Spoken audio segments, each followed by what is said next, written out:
जय हिंद दोस्तों, स्वागत है हमारे चैनल एडीवी सॉल्यूशन 2.0 पर।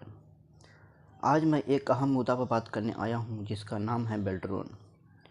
कुछ लोग सोच रहे होंगे ये बेल्ट्रॉन क्या है, कुछ लोग पहली बार सुन रहे होंगे।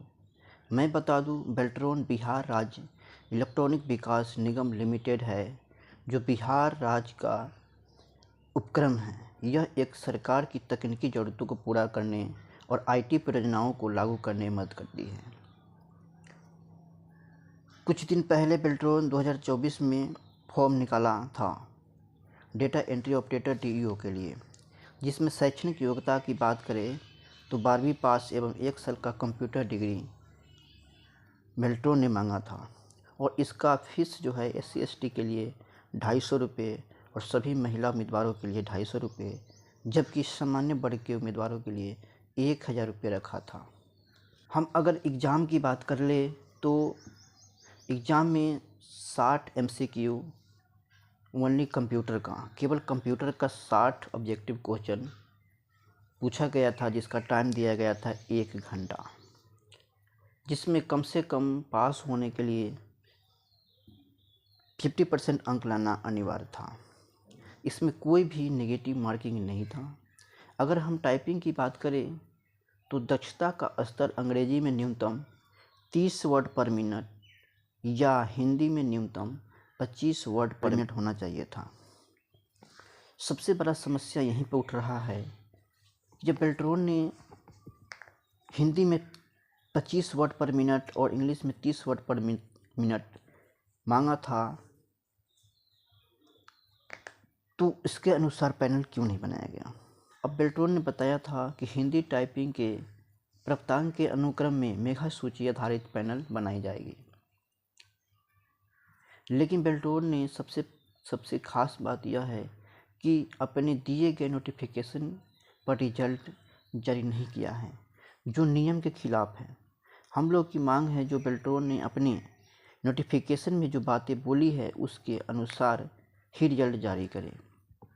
जब आपने हिंदी में 25 वर्ड पर मिनट और इंग्लिश में 30 वर्ड पर मिनट स्पीड से टाइपिंग मांगा, तो फिर आप इस तरह के काम क्यों किए। आपने क्या बोला कि हम हिंदी टाइपिंग परीक्षा के प्राप्तांक के अनुक्रम पर मेघा सूची आधारित पैनल बनाएंगे। आपने पैनल की बात कहा था, आपने ये नहीं कहा था कि हम प्रोविजनल लिस्ट बनाएंगे, हम कटअप निकालेंगे। ऐसा कहीं भी आपके नोटिफिकेशन में नहीं लिखा गया है कि आप प्रोविजनल लिस्ट निकालेंगे और कटअप बनाएंगे। कटअप कब बनता है? जब पहले से सीट कंफर्म रहता है। आपने पहले से कोई सीट कंफर्म नहीं की, कोई सीट नहीं बताया कि मेरे पास 5000 सीट है, 10,000 सीट है, 2000 सीट है। फिर आप एग्ज़ाम के बाद जो है कटअप किस आधार पर बना दिए। आपने तो बोला कि 25 वर्ड और 30 वर्ड पर मिनट होना चाहिए और 50% अंक MCQ में होना चाहिए, जबकि बच्चे उतना ला करके आप पैनल से बाहर कर दिए हैं। आप पैनल तो बनाए ही नहीं, आप कटअप लिस्ट बना दिए हैं, प्रोविजनल लिस्ट बना दिए हैं।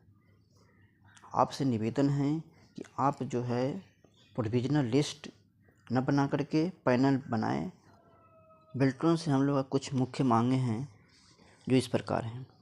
आप हम लोग का एक्चुअल यानी वास्तविक स्पीड, टाइपिंग स्पीड बता दीजिए कि कितना है। दूसरा, आप किस आधार पर टाइपिंग को कैलकुलेट किए हैं उसका फार्मूला बताएं, कि आपके फार्मूला से जो 35 का स्पीड मारा है उसका स्पीड 23 कर दिया गया है, 22 कर दिया गया है। जो 40 का स्पीड मारा है उसका भी 28 और 30 कर दिया गया है। किस आधार से, उसका हमें आधार बताएं।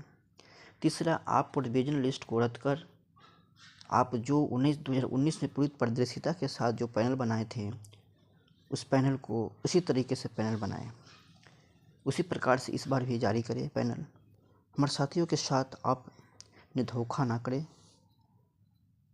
क्योंकि सभी ने आप पर भरोसा करके 1.5 से 2 साल पहले से तैयारी कर रहा है। आप उसके भविष्य के साथ खिलवाड़ नहीं कर सकते हैं, आपकी मनमानी नहीं चलेगी। पूरी पारदर्शिता के साथ आप पैनल जारी करें, नहीं तो इस बार बच्चे छोड़ने वाले नहीं हैं। जब तक आप जवाब नहीं देंगे हम लोग आपके जागने के लिए आवाज़ उठाते रहेंगे। तो आपसे अनुरोध है कि आप जो 2019 में जो जिस प्रकार से पूरी पारदर्शिता के साथ नाम, रोल नंबर, हिंदी में स्पीड टाइपिंग और इंग्लिश के टाइपिंग के स्पीड जो दोनों सारी चीज़ बता कर पारदर्शिता के साथ जो आप पैनल बनाए थे उसी प्रकार से 2025 में भी उसी प्रकार से हमें पैनल चाहिए और हमें प्रोविजन लिस्ट नहीं चाहिए, मैनुअलाइजेशन नहीं चाहिए। आप मेरा एक्चुअल स्पीड बता दीजिए कि मैं कितना एक्चुअल स्पीड मारा था, बस उसी पर आप हमें पैनल लिस्ट बना दीजिए, जारी कर देंगे। हम लोग आपके खिलाफ़ बोलना बंद कर देंगे। चलिए, थैंक यू।